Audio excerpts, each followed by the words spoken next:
नमस्कार श्रोते हो, स्वागत आहे आपलं सफर कथा विश्वाची विदर्शना या यूट्यूब चॅनलवर. आपण आहोत लेखक मो मराठे यांच्यासोबत पोहरा या कादंबरीच्या सफरीवर. मागील भागात आपण पाहिलं, बाबलने दुकान विकत घेतलं होतं. काकाने त्याला पैसे दिले होते, पण ते परत देण्याच्या बोलीवर. आता पुढे. एकदा विनय आला, आमच्या वर्गातला मुलगा. अभ्यास झालो, त्याने विचारलं. झालो मरे, केव्हाच झालो, मी म्हणालो. माका दाखय मरे, त्यानं म्हटलं. मी त्याला माझी पाटी दाखवली, वही दाखवली. म्हणाला, माका समजलंच नाही गणिता, मास्तरांनी सांगितली ती. तुझी बघून मी काढते. त्यानं माझ्या पाटीवरची गणितं उतरवून घेतली आणि मास्तरांना दाखवली. सगळी बरोबर आली. तो दुसऱ्या दिवशी दुपारी तसाच आला. माझ्या पाटीवरची वहीवरची गणितं त्यानं आपल्या पाटीवहीवर उतरून घेतली, मास्तरांना दाखवली. मास्तर म्हणाले, सगळी बरोबर. मग तो रोजच यायला लागला. मी सोडवलेली गणितं, इतर धड्यांखालच्या प्रश्नांची उत्तरं उतरून घेऊ लागला. म्हणाला, आई विचारता, शाळेत जावं येळ असा, तर तू इतक्या लवकर खय जातस? मी सांगते, हनूकडे जातं अभ्यासाक. ते का सगळं अभ्यास येता, त्याचे बघून मी करते. तर म्हणाली, जा, पण पास हो शाळेत. मी शिकवते मरे तुका, मी त्याला म्हणालो. शिकवशीत? त्यानं विचारलं व म्हटलं. मास्तर काय शिकवतायत त्या समजणच नाही माका. मी त्याला थोडं थोडं शिकवू लागलो. गणितं कशी सोडवायची, धड्याखालच्या प्रश्नांची उत्तरं कशी शोधायची, असं. त्याला मोठ्यानं वाचायला शिकवू लागलो. आधी धडा वाचायचा, मग एक एक प्रश्न वाचायचा, त्याचं उत्तर कुठं आहे ते शोधायचं. त्याच्या पुस्तकात खूण करून द्यायची. त्याची पुस्तकं नवी होती, त्याच्यावर आधीच्या खुण्या नसायच्या. तो नव्यानेच खुणा करायचा. पहिल्या प्रश्नाचा उत्तर सापडला, खय असा ता, मी विचारी. सापडला, तो म्हणे. वाच बरा, मी सांगे. प्रश्न वाच, उत्तरे वाच. तो प्रश्न वाची, उत्तर वाची. आता तू माझा न बघता तुझ्या पायटेवर लिहू. तो लिहून काढी, मला दाखवी. मी म्हणे, बरोबर असा. आता दुसऱ्या प्रश्नाचा लिहू. तो रोजच यायला लागला. जेवला की सरळ माझ्याकडे.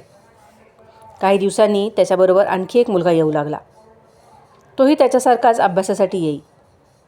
मी त्यालाही तसंच सांगू लागलो. धडे मोठ्याने कसे वाचायचे, त्याच्या खालची प्रश्न वाचून त्याची उत्तरं कशी शोधायची, त्यांना खुणा कशा करायच्या, ती उत्तरं वहीत पाटीवर कशी लिहायची. आणखी काही दिवसांनी वर्गातली आणखी मुलं माझ्याकडे जमायला लागली. आम्ही सगळे अभ्यास करू लागलो. हनू, या प्रश्नाचं काय असा रे उत्तर, एक जण विचारी. मी पुस्तक उघडी. त्या मुलाला पुस्तक उघडायला सांगी. धडा मोठ्यानं वाची. त्याला उत्तर दाखवी. त्याला वाचायला सांगी. तो वाचून दाखवी. त्याला म्हणे, सापडला मा खय असा ता, लिव तर आता. कोणाला इतिहासाच्या प्रश्नांची उत्तरे दाखवी, कुणाला भूगोलाच्या, कुणाला मराठीच्या, कुणाला गणित सोडवून दाखव, तर कुणाला कवितेची चाल सांग. असं माझं चाले. प्रश्नांची उत्तरं लिहून झाली की आम्ही सगळे मिळून धडा वाचीत बसू, कविता म्हणू. अभ्यास झाला की दप्तर भरायची आणि मग गजाली मारीत बसायचं किंवा पडवीवर खळ्यात खेळायचं. लगोरी, विट्टीदांडू, नाहीतर कांजिनी. कोणाच्या ना कोणाच्या खिशात काजी असतच. खेळताना मोठ्यानं ओरडत राहू. एकदा एका मुलानं इस्पिक आणली, लहान आकाराची, खिशात सहज मावणारी, कोणाला न समजणारी. मग आम्ही इस्पिकांनी खेळू लागलो. कोणी पत्ते खेळे, कोणी काजींनी. खेळताना सगळ्यांचा खूप आरडाओरडा चाले. मग समोरची वहिनी दार उघडून बाहेर येई. म्हणे, किती रे ओरडाओरड चालवली आहे तुम्ही, हां? केवढ्यानं मोठ्यानं ओरडत आहात? शाळा काय नाही का तुम्हाला? काय रे हनू, शाळा नाही का तुम्हाला? आहे, मी हळू आवाजात म्हणे. वहिनीचं रागावणं बघून आमचा खेळ आणि आरडाओरडा थांबलेलाच असे. चला तर शाळेत. वाजले किती बघा, वहिनी म्हणे. किती वाजले? 3:30 वाजून गेले, वहिनी सांगे. 3:30? आम्ही सगळे एकदम ओरडू आणि आपापली दप्तर घेऊन शाळेकडे पळू. शाळा भरलेली असे. अभ्यास सुरू झालेला असे. शाळेच्या दारात पोचताच मास्तरांच्या शिकवण्याचा आवाज ऐकू येऊ लागेल. आम्ही वर्गाच्या तोंडाशी जाऊन उभे राहू. वर्गात येऊ मास्तर, मी विचारी. इतर मुलं मीच विचारण्याची वाट बघत थांबलेली असत. मास्तर माझ्या विचारण्याकडे लक्ष न देता शिकवत राहत. वर्गातली मुलं आमच्याकडे बघून पुन्हा मास्तरांकडे बघू लागत. तुम्हाला शाळेत यायला खूपच उशीर झाला आहे, ते दाखवून देत. वर्गात येऊ मास्तर, मी पुन्हा विचारी. आता सावंत मास्तर आमच्या पुढ्यात येऊन उभे राहत आणि चष्म्यांच्या काचांवरून आमच्याकडे बघत विचारीत, इतक्या लवकर येलास? शाळा सुटतानाच येवचा मरे. आम्ही काही म्हणत नसू. ते पुन्हा शिकवणं सुरू करीत. आम्ही तसेच वर्गाबाहेर उभे. थोड्या वेळाने पुन्हा मी विचारी, येऊ वर्गात? मास्तर जवळ येऊन विचारीत. शाळा सुरू होऊन अर्धा तास झालो. इतकं उशीर कसं झालो? अभ्यास करीत होतो. सगळे अभ्यास करीत होतास? वय मास्तर. आता इतर मुलं बोलू लागत. कोणाकडे जमलेलास अभ्यास करूक? मुलं माझं नाव सांगत. मग माझ्याकडे नाराजाने बघत मास्तर विचारे, शाळेत जावं उशीर झालो हा असा सांगणारा कोण नाही का रे तुझ्या घरात? नाही मास्तर, मी म्हणे. नाही मास्तर, कोण नाही त्याच्या घरात, मुलं सांगत. नाही कसा? मास्तर विचारीत. आहे नाही? नाही, मी सांगे. नसा रे काय झाला? मास्तर विचारीत. वारली, मी सांगे. खरा बोल मेल्या, मास्तर म्हणत. एवढ्या लवकर आईच्या जीवावर उठलास तो? मी काही सांगत नसे, तसाच उभा राही. आणि बापूस तोय नाही, मास्तर विचारीत. मी काही न सांगता तसाच उभा राही. मग मास्तर आम्हा सर्वांना मिळून सांगत, पुन्हा असा उशीर झालो तर घेऊचंच नाही वर्गात. काय समजला? बसा आता वर्गात. आम्ही वर्गात शिरू. आपापल्या जागांवर गोंटे पसरू आणि बसू. मी ठरवी, उद्यापासून वेळेवर शाळेत यायचं. घंटेचे मार्क बुडता नाहीत आपले. मास्तरांकडून रागावून घेता नाहीये पुन्हा उशीर झाला म्हणून. मुलं आली तरी खेळणं बंद, आरडाओरडा बंद. हवा तर अभ्यास करा माझा बघून, पण शाळेत यायला उशीर नाही करायचा. त्यापेक्षा येऊच नका ना माझ्याकडे. तुमचा तुम्ही करा अभ्यास करायचा तो. मला नकोत बोलणी. वहिनीचीही नकोत आणि मास्तरांचीही नकोत. वहिनीनं बाबला सांगितलं म्हणजे तो आणखी रागवणार. पण दुसऱ्या दिवशी पुन्हा सगळे आमच्याकडे जमतच. अभ्यास, खेळ, आरडाओरडा, वहिनीचं ओरडणं, शाळेला उशीर, सगळं सुरू होई. मास्तर म्हणत, पुन्हा उशीर झालो तर सगळ्यांका आपापल्या बापशीक घेऊन येवेक सांगतेले शाळेत. विचार करा काय तो. काय समजला? मग मी मुलांना म्हटलं, अभ्यास करू केव्हा रे तुम्ही आमच्याकडे, पण शाळेत येवक उशीर नको करूया. आपल्याकडे काय घड्याळ आहोत, कितके वाजले ते बघूक. अभ्यास झालो की आपण सरळ शाळेत येऊया काय? होय बाबा, मास्तर वरडतात. आम्ही शाळेत वेळेवर पोहोचू लागलो. घंटे आधी. आपली बर्फाची गाडी ढकलीत बुल्ला बॉम्बगोळे विकायला यायचा. त्याने आपल्या गाडीखाली एक घंटा टांगली होती. ती वाजवीतच तो गाडी घेऊन यायचा. घंटा वाजलेली ऐकली की आमचे कान त्याच्या घंटेच्या आवाजाकडेच लागत. अभ्यासाचं लक्ष उडे. कधी एकदा मधली सुट्टी होई असं होई. मधली सुट्टी झाली की थेट त्याच्या गाडीकडे धावायचं आणि पैसे पुढं करत बॉम्बगोळा मागायचा. बुल्लाने आपल्या गाडीवर बर्फाचे मोठे मोठे चौकोन ठेवलेले असत. त्याच्यावर ओला गोंटा आणि भुस्सा. गाडीवर एक किसणी आणि गोड रंगीत पाण्यानं भरलेल्या बाटल्या. बर्फाचा मोठा चौकोन फोडून तो त्यातून एक लहान चौकोन काढी. तो हातात धरून किसकिस करीत किसणीवर ताशी. खाली बारीक बारीक शुभ्र पांढरा चुरा पडे. तो चुरा तो आपल्या मुठीत घेई. त्याचा लाडू वळे. त्यात विधभर लांबीची काडी खोचून त्या गोळ्यावर बाटलीतलं गोडाचं लाल पाणी शिंपडे. ते सगळं गोळाभर पसरे. गोळा लाल लाल होई. कोणातरी मुलाला देत म्हणे, घे रे तुका. तो मुलगा पैसे देई आणि पटकन गोळा आपल्या हाती घेई. चोखत बाजूला होई. इतर मुलं म्हणत, बुल्ला माका दी. गाडीभोवती जमलेली मुलं गाडीच्या अधिक जवळ सरकून असं एकाच वेळी म्हणू लागली की बुल्ला ओरडे, गप रवा रे, सगळ्यांका देतंय, पण उगी रवान खावा. तो किसकिस बर्फ किसून एकेकाला गोळा बनवून देई. पैसे घे, गोंट्याखाली टाकी, पुन्हा बर्फ खिसू लागे, एकेका मुलाला देई. तो मुलगा गोळा चोखत चोखत दूर जाऊन उभा राही. गोळा चोखून चोखून खाऊ लागे. त्याच्या गालावरून बर्फाचं लाल पाणी थोडं थोडं ओघळत राही. मी लांबून बघत राही. बुल्लाची बर्फाची गाडी, तो बनवीत असलेले गोळे आणि खाणाऱ्या मुलांच्या गालावरून ओघळणारे लालसर ओघळ. बुल्ला बर्फाचे गोळे विकायला येई. तसा बाप्पा शेंगा पेपरमिंट विकायला शाळेजवळ येई. त्यानं गळ्यात 3-4 लहान लहान डबे अडकवलेले असत.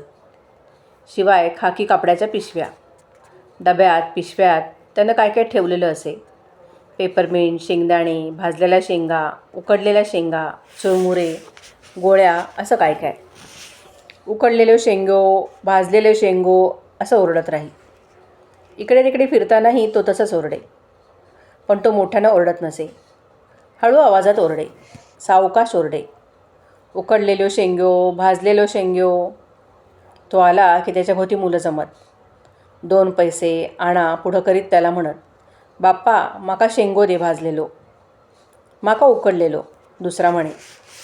डब्याचं झाकण उघडून त्यातून बारीकशा डबीच्या मापाने शेंगा काढून मुलांच्या हातावर ओतीत तो म्हणे, देतंय हां, सगळ्यांका देतंय, गडबड करू नको, नाहीतर होयत काय, कोणाचा तरी धक्को लागाण, खाली मातीयेत पडान आणि नाही माका नाही तुका, घाल कुत्र्याक, असं होयत. सगळ्यांका देतंय, घाय करू नको म्हणत तो मागणाऱ्यांना जे हवं ते देई. पैसे घे, पुढं जाऊ लागे. काही पोरं त्याच्या मागून जात आणि ओरडत, उकडलेली पेपरमिंटा, कुजलेलो शेंगो, उकडलेली पेपरमिंटा, कुचक्यो शेंगो. मुलांनी असं चिडवलं की बाप्पा त्याच्या अंगावर धावून येई. पोरं दूर पळून जात. त्याच्या हाती सापडत नसत. तो लांबूनच रागावल्याचे मारल्याचे हातवारी करी आणि पुढं जाई. आवशी आणि बापशीन ह्याच काय रे शिकवल्या तुमका, आणि मास्तरान पण ह्याच शिकायला. माझ्या वर्गातली मुलं त्याच्याकडून शेंगदाणे, शेंगा, पेपरमिंट घेत. कोणीतरी मलाही देई. मला विचारी, मराठ्या तू कधी घेतलंस शेंगो आणि आमकाय देतलंस. खैतरी दक्षिणा मिळाली म्हणजे घेईन आणि देईन तुमकाय शेंगदाणे, मी सांगे आणि त्यांच्याकडून बाजूला होऊन पुढे निघून जाई. मी शाळेतून घरी आलो. दप्तर पेटीवर टाकलं. शाळेचे कपडे काढून खुंटीवर ठेवले. भूक लागली होती. तशी रोजच लागे. सकाळी काहीच खायला नसे. भूक लागली तरी खायला काही नसेच घरात. एकदम दुपारी आमटी भात खायचा, नाहीतर सोलकढी भात, नाहीतर नुसताच तेल मसाला भात. आज जास्तच भूक लागल्यासारखी वाटत होती. आंघोळ करून भात शिजवण्याआधीच काहीतरी खायला हवं होतं. काय बरं असेल घरात? काहीच नाही. पैसे असते तर काहीतरी घेऊन आलो असतो. गुळ शेंगदाणे. आणखी काय आणणार? पेपरमिंट, नाहीतर बटर. लहान लहान आकाराचे पिवळसर रंगाचे कुरकुरीत बटर. की भजी रामाच्या हॉटेलातली. अजूनपर्यंत कधी खाल्ली नाहीत, पण मस्त लागतात. कोण बरं सांगत होतं? वर्गातला मुलगा. हो तोच. शाळेतून आला की त्याची आई त्याला आणा 2 आणे देते. भजी आणायला रामाच्या हॉटेलात पाठवते. तो पळत जातो.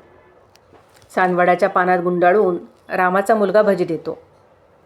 ती घेऊन तो तसाच धावतच घरी जातो. आईनं चहा केलेला असतो. भजी आणि चहा मस्त लागतं म्हणतो. मी घरातल्या पिशव्या डबे शोधले.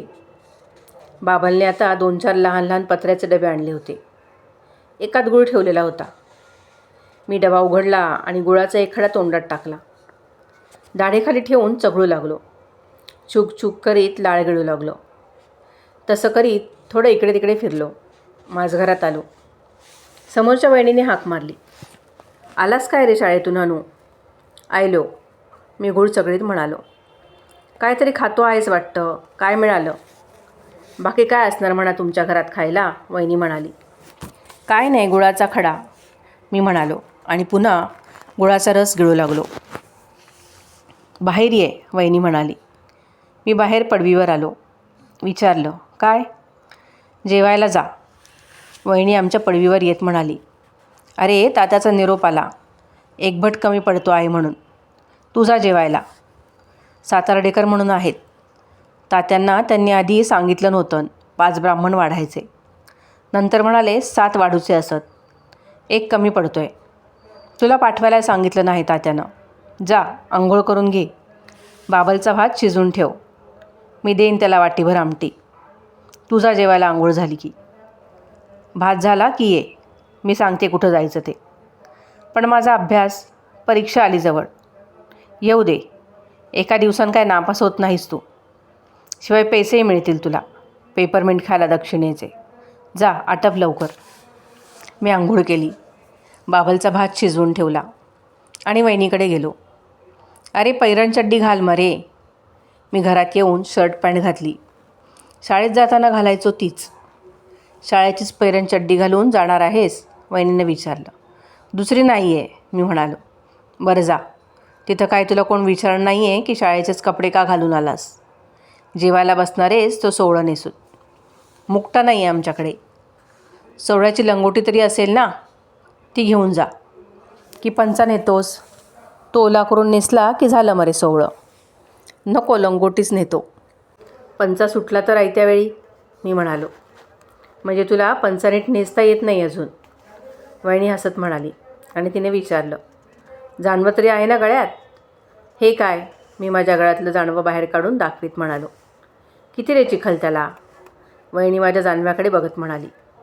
कधी धुतोस तरी नाही ते? आंघोळ करताना साबण लावतोस ना अंगास, तेव्हा त्यालाही लावून दे दोन्ही हातांनी. चांगलं चोळावं खसखसून. नाही लावत. काय? अंगाला साबण? हात मेल्या, वहिनी उद्गारली. अधूनमधून तरी लावावा रे. कपडे धुवायचा साबण तरी आणत असेल ना बाबल? तोय चालतो लावला तरी.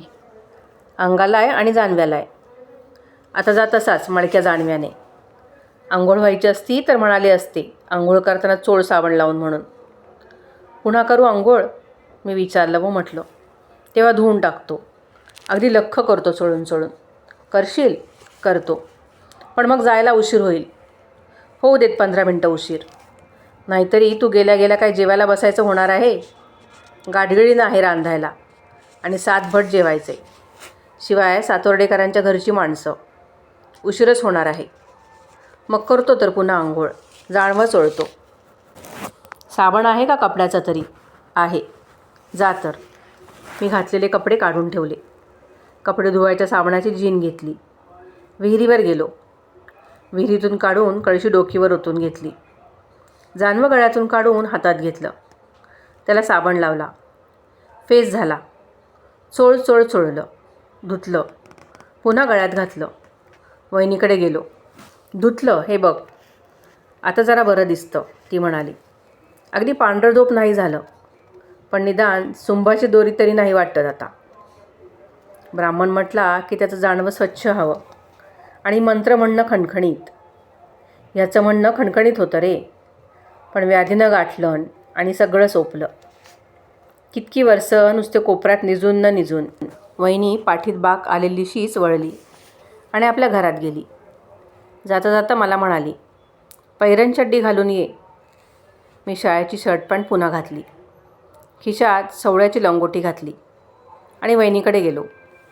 बस थोडा, तिनं म्हटलं आणि माझ्या पुढे आत एक वाटी ठेवली. तीत लाडू होता. खाऊन घे, वहिनी म्हणाली. जेवायचं होईसर भूक लागेल तुला. खा आणि पाणी पी. मी लाडू खाऊ लागलो. तिनं जायचा रस्ता सांगितला. मग विचारलं, राहील का ध्यानात? राहील गे, मी खात खात सांगितलं. का चुकशील रस्ता आणि जाशील भलतीचकडे? नाही. चुकलाच असं वाटलं तर विचारावं मरे कोणास तरी. हां, मी लाडू संपवीत म्हणालो.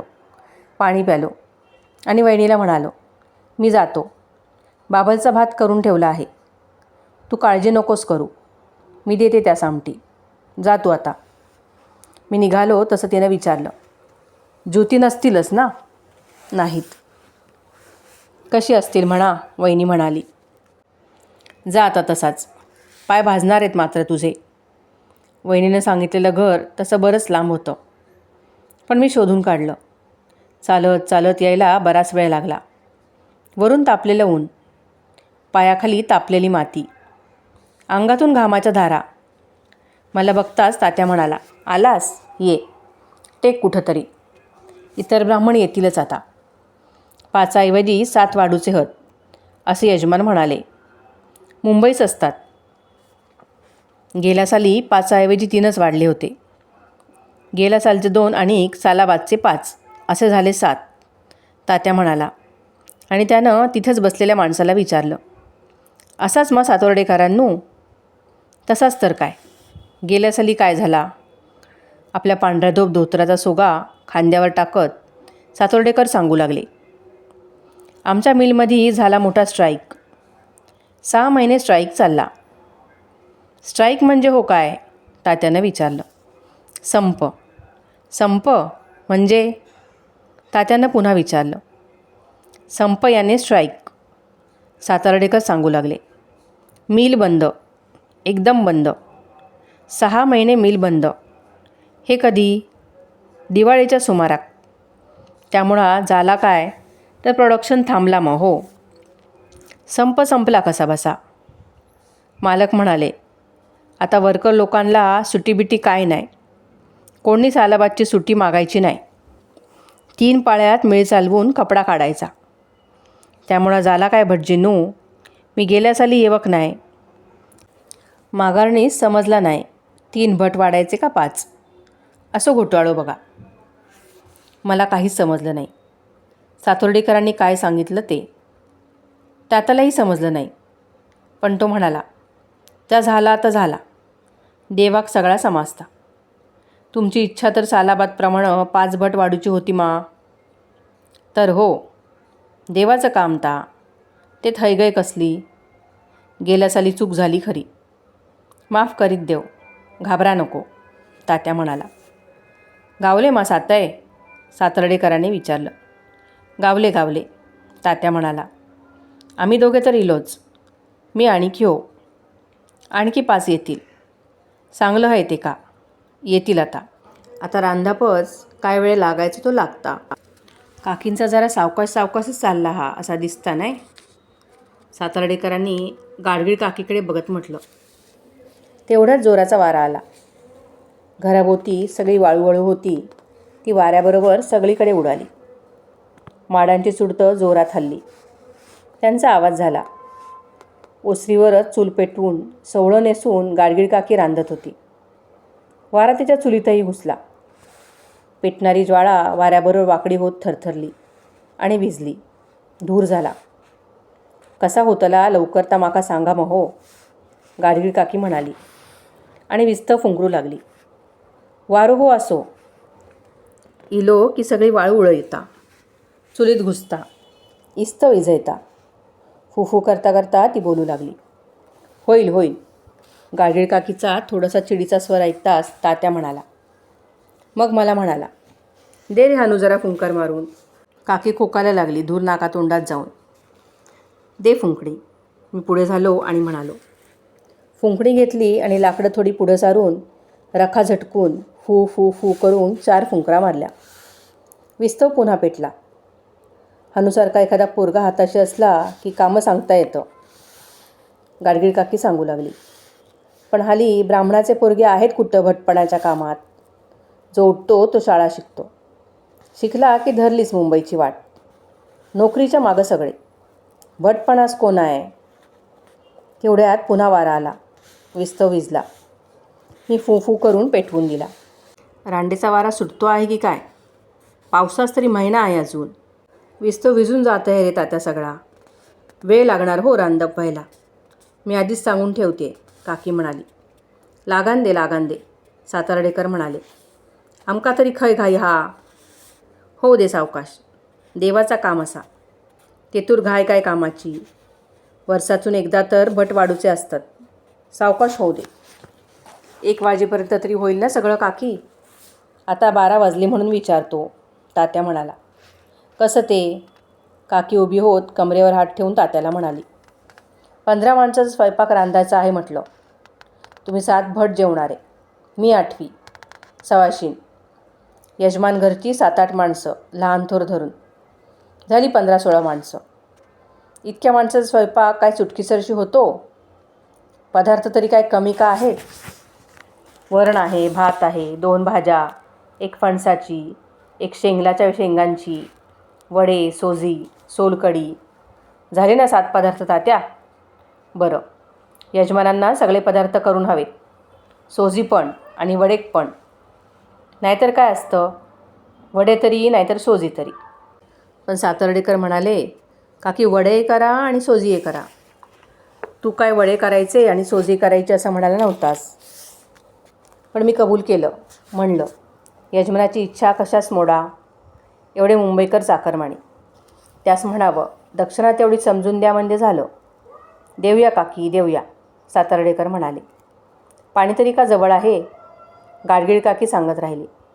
अर्ध्या कोसावर विहीर. तिथून घागरीने आणायचं पाणी. ते सवळं नेसून. बरं बरं, आता स्वयंपाकाकडे बघ काकी. विस्त विजायचा नाहीतर पुन्हा, तात्यानं म्हटलं. त्या म्हणण्याचा काकीला राग आला. ती म्हणाली, होतंय रे होतंय. आले का तुझे सगळे भट? येतील आता, तात्या म्हणाला. हानू तेवढा आला लवकर. पाणी आणायचं असलं तर सांग त्याला. बरंच मरे, त्यानं 4 कळशा आणून दिल्यानंतर, काकी म्हणाली. जा रे हाणू, आणून दे 4 कळशा पाण्या काकीला. सवळ्याचं काय आणलं आहेस? पंचा. लंगोटी, मी म्हणालो. मग नेस तर ती. भिंतीकडे तोंड करून बदल, म्हणजे नाही कोण बघत. मी भिंतीकडे तोंड केलं. शर्ट काढला, चड्डी काढली. आतली ओवळ्याची लंगोटी सोडली आणि पटकन सवळ्याची लंगोटी घातली. हाती कळशी घेतली. झिला, जा रे हे का दाखय बावडी. तात्या तिथल्याच मुलाला म्हणाला. दाखत आहे, चल रे, मुलगा म्हणाला आणि पुढं निघाला. मी त्याच्या मागून कळशी घेऊन निघालो. रामेश्वराच्या देवळा इतक्या अंतरावर विहीर होती. मी कळशी भरून काढली. नुसत्या हातात धरून चालता येईना, म्हणून खांद्यावर घेतली. दोन्ही हातांनी कळशी धरली. परतू लागलो. मुलाला त्याच्या ओळखीचा दुसरा मुलगा भेटला.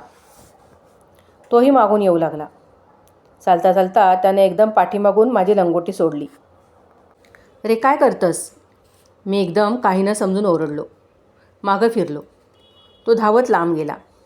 लंगोटी सावरत मी त्याच्या मागे धावू लागलो. खांद्यावर घेतलेली कळशी निसटली, खाली पडली. उपडी झाली. पाणी वाळूच जिरून गेलं. असं काय केलं रे ते ना? मी रडत रडत बरोबर आलेल्या मुलाला विचारलं. माका काय माहीत, मुलगा म्हणाला. मी थोडा वेळ तिथेच उभा राहिलो. कळशी घेऊन पुन्हा विहिरीवर आलो. कळशी भरून घेतली. परतलो. वेळसारी लागला, तात्यानं विचारलं. लंगोटी ओढलीन माझी एका पोरानं येताना, मी चिडक्या रडक्या स्वरात म्हणालो. कळशी निसटली खांद्यावरून. पुन्हा भरून आणली. तात्या हसला. लंगोटी सोडलीन तुझी? त्याने विचारलं. मी कळशी जमिनीवर ठेवली. काकी म्हणाली. ओत मारे पातेल्यात.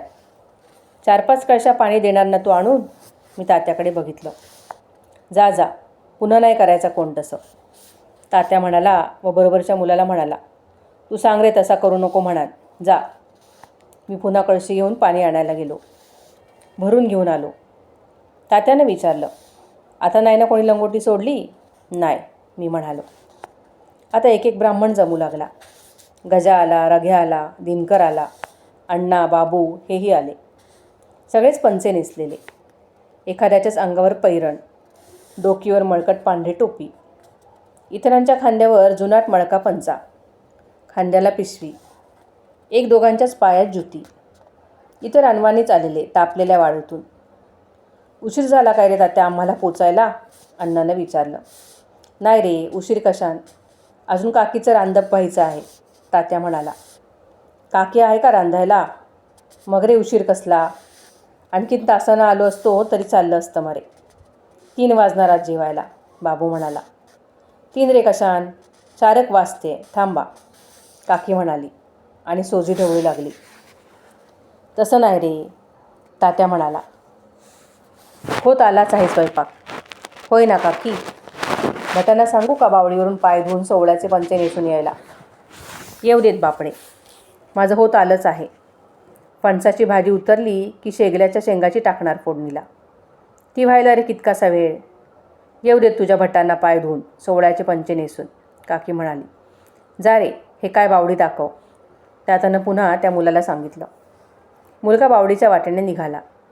अण्णा, बाबू सगळे पिशवीतून काढलेले पंचे हातात घेऊन त्याच्या मागून निघाले. निवेद कोणाकोणाक तर सांगा सातर्डेकरांनो, तात्या म्हणाला. आता झालंच ना काकी तुझं? महापुरुष, सातेरी, रवळनाथ हे 3 आणि घरची 2 असे 5, सातर्डेकरांनी सांगितलं. काकीचा स्वयंपाक करून झाला. सोलकढी तेवढी करायची राहिली होती, पण तात्यानं 5 पानं वाढायला घेतली. म्हणाला, सोलकढी काय नैवेद्याच्या पानात नसते, तुझी होऊ दे सावकाश. पत्रावळीवर वाढून झालं. एक एक वाढलेली पत्रावळ दाखवीत तात्यांना मला म्हटलं, ही तू घे रे हनू. कशी? कशी म्हणजे हातावर. वर दुसरी पत्रावळ झाकण घालायची. जमेल ना? जमेल. ही घे. तळवा रुंद करायचा, बोटं फाकायची आणि धरायची. डाव्या हातावर धरायची. उजव्या हातानं झाकलेली पत्रावळ दाबूनशी धरायची. पडली तर? मी विचारलं. पडेल कशी रे रांडेच्या? नीट धरायची हातावर. इथं तर जायचं. चल, मी येतोय नैवेद्याचं दुसरं पान घेऊन. तात्यानं माझ्या डाव्या हाताच्या तळव्यावर वाढलेली पत्रावळ ठेवली. वर दुसरी पत्रावळ झाकली. म्हणाला, उजवा हात धर दाबून, पण हळू हां, नाहीतर दाबशील जोरानं आणि बाहेर पडायचा भात सगळा. तात्यानं स्वतः वाढलेली एक पत्रावळ तशीच उचलली, पण झाकली उजवा हात उलटा ठेवून. उजव्या हातानं त्यानं पाण्यानं भरलेली पळी पंचपातळी धरली होती. तात्या सातर्डेकरांना म्हणाला, चला दाखवा महापुरुष. चला. धोत्राचा सोगा हातात धरून सातर्डेकर म्हणाले आणि निघाले. वाळू आता अधिकच तापली होती. पायांना चटके बसत होते. पाय पटापटा उचलावे लागत होते. दोन्ही हात वाढलेली पत्रावळ धरण्यात अडले होते. ती सांभाळून धरावी लागत होती. थोडं चालत गेल्यावर एक मोठं पिंपळाचं झाड लागलं. पार बांधलेला होता. झाडाच्या मुळाशी लहानशी घुमटी बांधलेली होती. तिथे एक दगड ठेवून त्याची पूजा करण्यात आली होती. ह्योच महापुरुष? तात्यानं सातर्डेकरांना विचारलं. होय होय, आमच्या वाडवडिलांच्या काळापासून. तात्यानं आपल्या हातातलं पान घुमटीपुढं ठेवलं. पत्रावळीखाली बोटानं पाणी फिरवून एक पाण्याचा चौकोन आखला. पानाभोवती पाणी फिरवलं. डोळे मिटले. छातीवर हात ठेवला. चंद्रमा मनसो पुटपुटला आणि मला म्हणाला, तुझ्याकडचा पान दे माझ्याकडे. खालचं तू घे उचलून. मोठं आहे पान, सांडेल मरे. काय नाही सांडत. हे दे माझ्या हाती आणि उचलते. मी ते पान तात्याकडे दिलं. जमिनीवरचं नैवेद्य दाखवलेलं उचलून घेतलं. तात्याला म्हणालो, सांडलं तर? जेवतोस ना? तात्याने विचारलं. सांडेल कशानं? एवढी नाही का शक्ती हातात? तात्या पान घेऊन चालू लागला. मी मागून. मला म्हणाला, नीट चल जपून. यजमानानं जेवायचं नैवेद्याचं पान आहे ते. सातर्डेकरांनी दुसऱ्या झाडाकडे आणलं. म्हणाले, इथं दुसरा महापुरुष, इथं पान ठेवायचं. तात्यानं आपल्या हातातलं वाढलेलं पान तिथं ठेवलं.